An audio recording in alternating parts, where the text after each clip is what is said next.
اللہ کے محبوب صلی اللہ علیہ وآلہ وسلم کی آواز مبارک میں لسانی وقار اور عظیم المثال خطیبانہ دبدبا اور فصیحانہ تنتنا تھا۔ آپ صلی اللہ علیہ وآلہ وسلم کے لہجے میں دلوں میں اتر جانے والے اور روحوں میں سما جانے والی دلکشی تھی۔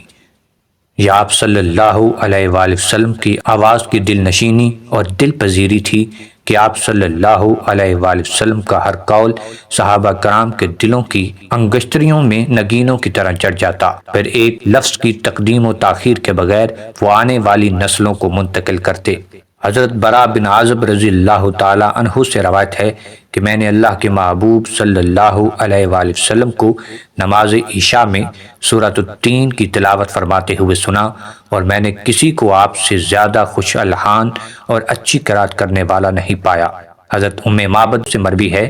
کہ آپ صلی اللہ علیہ وآلہ وسلم کی آواز میں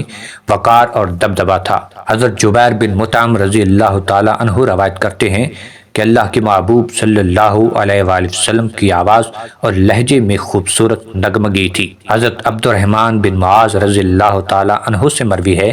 کہ رسول اللہ صلی اللہ علیہ وآلہ وسلم نے ہمیں منا میں خطبہ ارشاد فرمایا،